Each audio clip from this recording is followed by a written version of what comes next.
Morning student, हम आप लोगों को क्लास 11 की बायोलॉजी पढ़ाने जा रहे हैं, जिसमें चैप्टर नंबर 2 है क्लासिफिकेशन ऑफ लिविंग ऑर्गेनिज्म। इसमें आज का टॉपिक है क्रेसियोफाइट्स। क्रेसियोफाइट आपको पढ़ना है, किसके अंतर्गत आप लोग क्रेसियोफाइट्स पढ़ रहे हैं।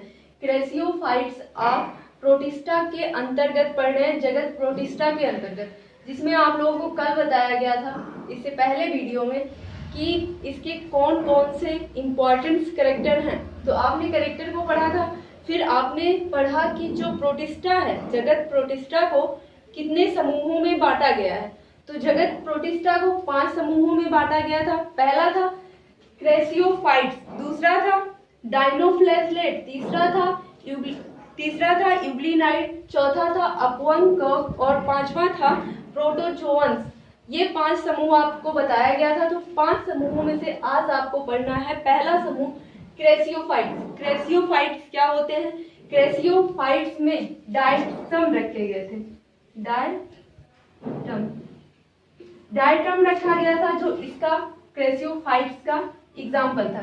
डायटम होते क्या हैं? डायटम को हम सुनहरे शैवाल भी कहते हैं, या हम इसे आप सुनहरे शैवाल कह सकते हो, या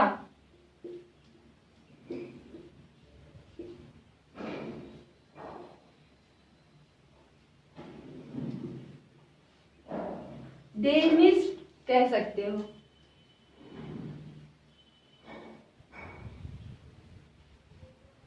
डेनिस्ट कह सकते हो। इसे आप डायटम को सुनहरे शैवाल या डेनिट्स के नाम से जान सकते हो। या अब इसमें आपको जानना है कि जो क्रेसियोफाइट्स होते हैं उनमें पोषण किस प्रकार से होता है। क्रेसियोफाइट्स में पोषण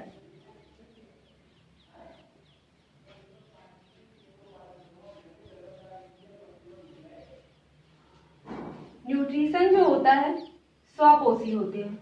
ये स्वपोषी होते हैं। आपको बताया गया था प्रोटिस्टा के कुछ जंतु ऐसे भी हैं जो परपोषी हैं, लेकिन जो क्रेसियोफाइट्स होता है, डायटम होता है, वो स्वपोषी होता है। ये प्रकाश संश्लेषण की उपस्थिति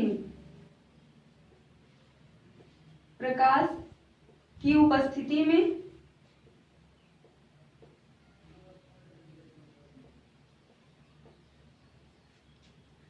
प्रकाश संश्लेषण की क्रिया करता है।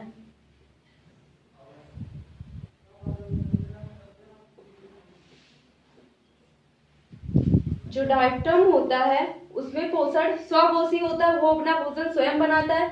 ये प्रकाश की उपस्थिति में प्रकाश संश्लेषण की क्रिया द्वारा अपना भोजन स्वयं बनाता है। डायटम, इसमें कुछ एग्जाम्पल्स हैं, जैसे सुनहरे शैवाल है, इसके एग्जाम्पल हैं।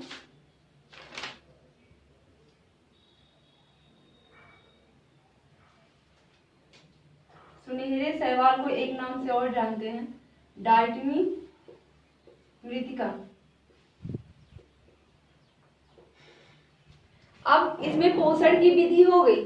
अब आपको पढ़ना है कि जो इनकी कोशिका भित्ति होती है वो किस प्रकार बनी होती है, किसकी बनी होती है कोशिका भित्ति। इनकी कोशिका भित्ति, इनकी जो कोशिका होती है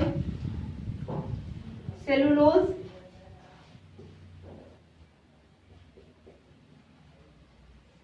प्लस सिलिकॉन की बनी होती है, या सिलिका की बनी होती है। तो इनकी कोशिका भित्ति डायटम की सेलुलोज और सिलिका से मिलकर बनी होती है। सिलिका के कारण जो इनकी कोशिका भित्ति होती है वो इतनी कठोर होती है कि जब ये मृत्यु हो जाते हैं, मृत्यु होने के बाद भी इनकी कोशिका भित्ति खत्म नहीं होती, नष्ट नहीं होती। जैसे आप पॉलीथीन को देखते हो कि पॉलीथीन को कितने भी करोड़ों वर्षों तक दबाए रखें आप, उसको वो नष्ट नहीं होती। ऐसे डायटम्स होता है, अगर उसको करोड़ों वर्ष पहले तक वो समुद्र में, डायटम कहाँ पे रहता है? समुद्र में रहता है, और वो समुद्र में रहता है, वहां पे वो मृत्यु हो जाता है। लेकिन जो उसकी कोशिका भित्ति होती है सिलिका के कारण नष्ट नहीं होती, वो मरते जाते हैं और समुद्र में उसकी बहुत ज़्यादा कोशिका भित्ति इकट्ठा होती रहती है। जब यही कोशिका भित्ति बहुत ज़्यादा इकट्ठा होगी तो उसे कहेंगे डायटमी मृतिका।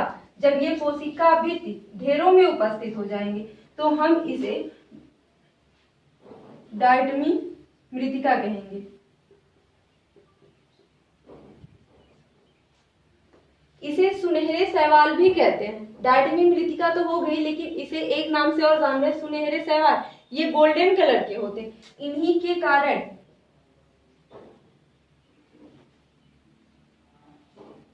गोल्डन कलर के होते हैं। इन्हीं के कारण जो समुद्री, आपने सुना होगा कुछ समुद्र ऐसे हैं जिनका जो लाल रंग के दिखते हैं, जैसे लगता है कि इसमें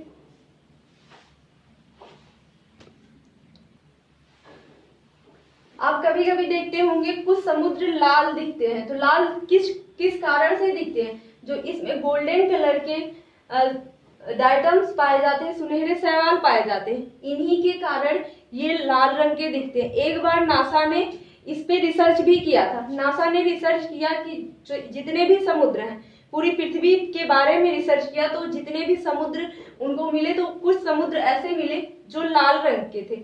लाल रंग किस कारण से उन्होंने अध्ययन किया तो वहां पे बताया गया कि सुनहरे शैवाल के कारण, डायटम के कारण, और जो उनकी कोशिका भित्ति है नष्ट नहीं हो रही है, नष्ट ना होने के कारण बहुत ज्यादा डायटमी मृतिका के एकत्र होने से समुद्र लाल रंग का दिखाई देता है। जब यही डायटमी मृतिका जो होती है बहुत समय तक इकट्ठा हो जाती है और समुद्र में जब लहरें उत्पन्न होती हैं तो वहां पे आपको देखिएगा सफेद रंग के बुलबुले दिखाई देंगे।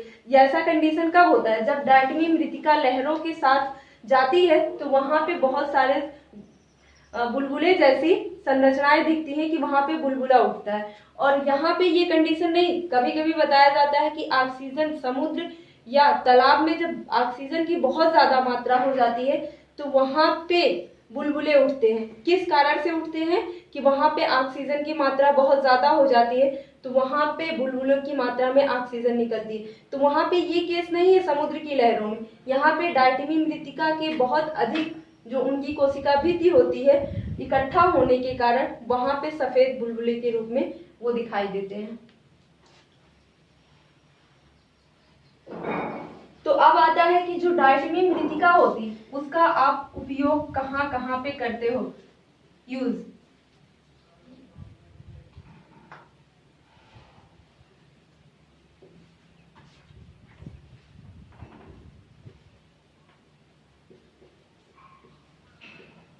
डायटमी मृतिका जो होती है उसका उपयोग पॉलिश करने में किया जाता है। जो प्लास्टिक के जूते होते हैं उनको पॉलिश करने में किया जाता है, जूतों को पॉलिश करने में किया जाता है।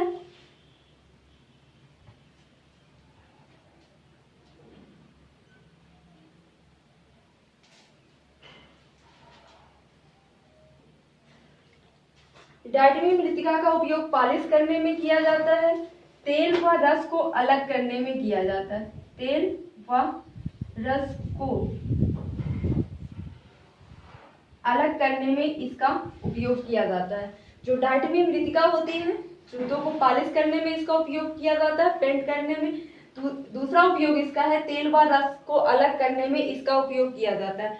अब हम देखते हैं इसका फिगर की डायटमी मृतिका जो होती है, डायटम सुनहरे शैवाल जो होते हैं उनकी संरचना कैसी होती है।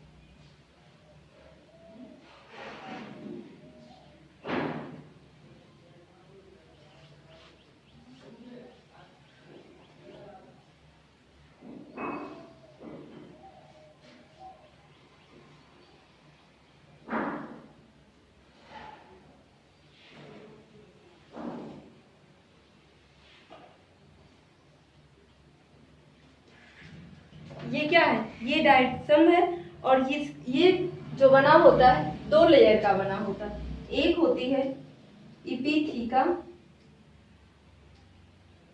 और दूसरा होता है हाइपोथीका।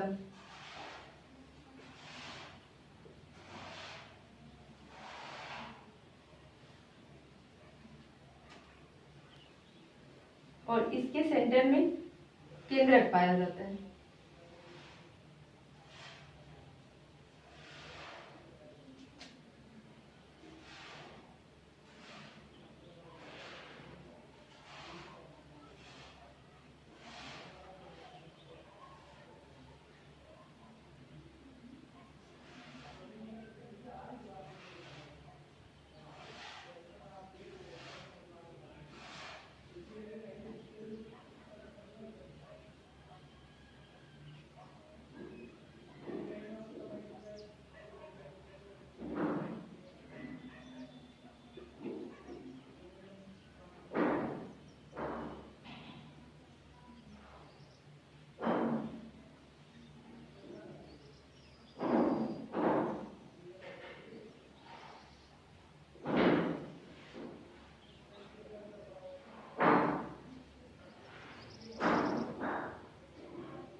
और इसमें एक संरचना होती है इस प्रकार।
तो जो डायटम्स होता है उसकी संरचना इस प्रकार होती है।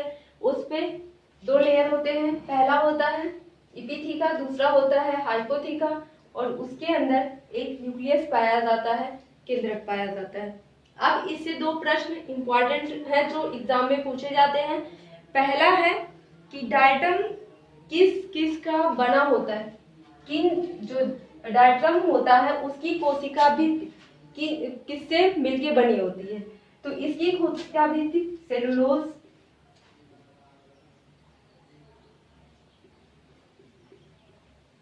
प्लस सिलिका से बनी होती है।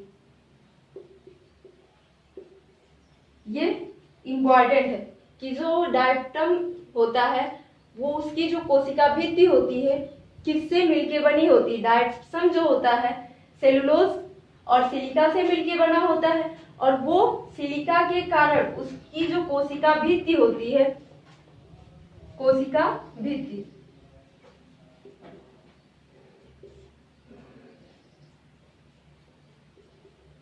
इतनी ज़्यादा मजबूत होती है कि वो मृत्यु होने के बाद भी उसकी कोशिका भित्ति नष्ट नहीं होती। दूसरा जो बहुत ज़्यादा इम्पोर्टेंट है वो पूछा जाता है, डायटमी मृतिका किसे कहते हैं।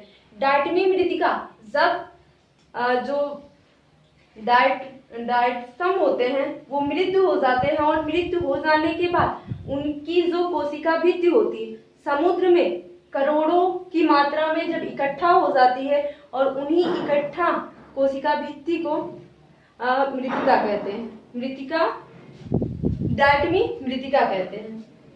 ये आपका समाप्त हुआ क्रेसोफाइट्स। अब आपको पढ़ना है दूसरा, डायनोफ्लैजिलेट।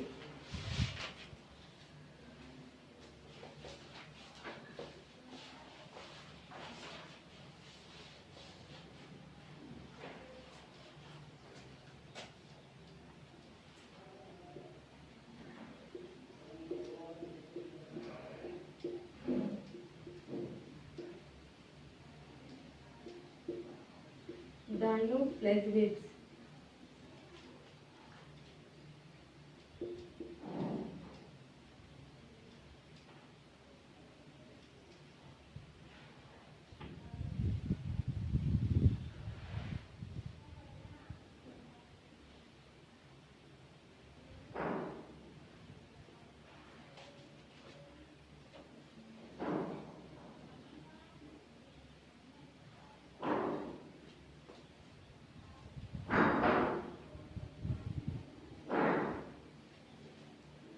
तो डायनोफ्लैजिलेट्स जो होता है इसमें लाल डायनोफ्लैजिलेट्स आते हैं।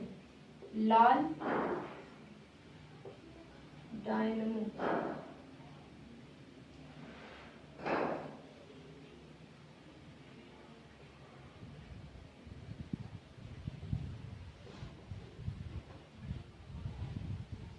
लाल डायनमो फ्लैजिलेट्स आते हैं, और इसका एग्जाम्पल है गोनिया लेग्स। इसका एग्जाम्पल है गोनिया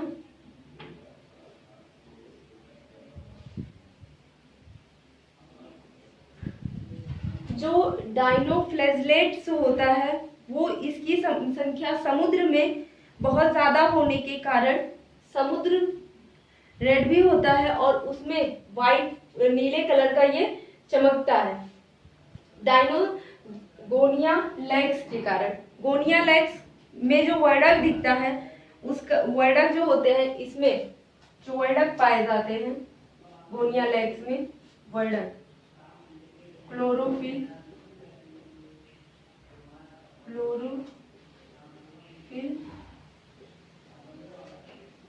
ए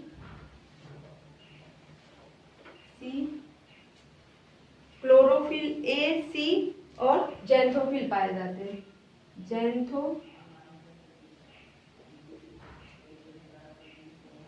इन वर्णकों के कारण ये रेड कलर के, क्लोरोफिल के कारण ये हरा दिखेगा, और जेंथोफिल ये हरे सुनहरे हर एक कलर के दिखते हैं। जिसमें जिस प्रकार का वर्णक पाया जाएगा वो जो डायनोफ्लैजिलेट होता है वो उसी वर्णक के कारण उसी रंग का दिखेगा। तो ये जो होते हैं डायनोफ्लैजिलेट, ये रेड टाइड समुद्र में, डायनोफ्लैजिलेट जो होते हैं समुद्र में रेड टाइड उत्पन्न करते हैं।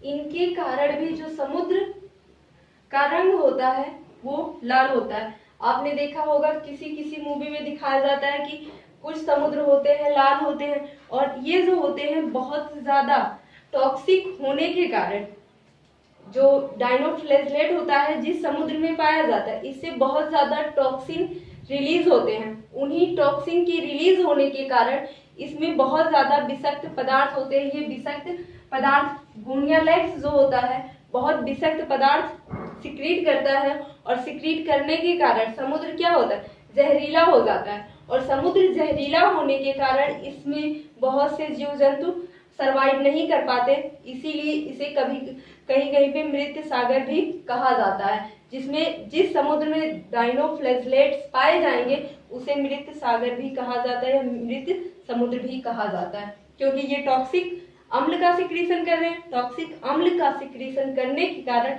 वहां पे जीव जंतु नहीं रह सकते। आपके शरीर में अगर टॉक्सिन छोड़ दिया जाए, जहर छोड़ दिया जाए, तो आप नहीं जीवित रह सकते। जब पूरा समुद्र ही विषैला है तो उसमें इसी कारण से जीव जंतु सर्वाइव नहीं कर पाते, उसमें कोई भी जीव जंतु नहीं रहते, उसे मृत सागर भी कहा जाता है। एक नाटील्यूका होता है, नाटील्यूका, इसके कारण समुद्र चमकता है। समुद्र का पानी जो होता है, का पानी चमकता है। नाटील्यूका के कारण समुद्र का पानी चमकता है। और किस रंग में चमकेगा?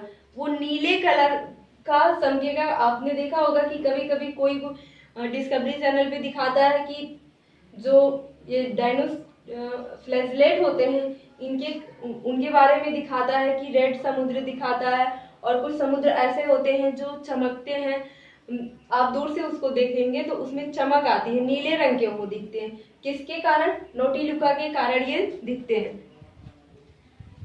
और जो ये होते हैं डायनोफ्लैगेलेट, इसमें दो फ्लैगेला पाया जाता है। इनके शरीर पर दो फ्लैगेला पाया जाता है। एक बीच से पाया जाता है, एक आउटर होता है जो बहुत कठोर होता है, एक बीच से होता है। इसकी लंबाई जो होती है दो दिशा में होती है।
जो डायनोफ्लैगेलेट्स होते हैं उनकी संरचना इस प्रकार होती है।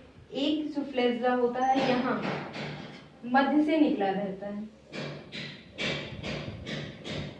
और दूसरा फ्लैगेला यहाँ से निकला रहता है, बीच से। तो इसीलिए इसे डायनोफ्लैगेलेट्स कहते हैं।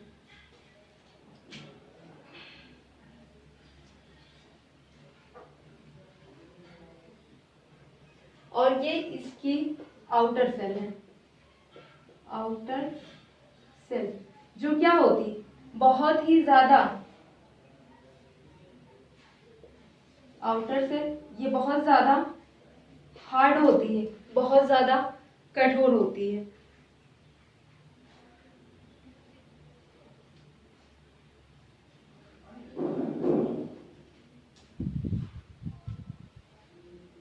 तो आपने आज पढ़ा कि क्रेसियोफाइट्स किसे कहते हैं और डायनोफ्लैगेलेट्स किसे कहते हैं। अब आपको तीसरा पढ़ना है कि यूलिनाइड क्या है। यूग्लिनाइड में आप लोगों को यूग्लिना के बारे में बताया जाएगा, जो नेक्स्ट वीडियो में बताया जाएगा।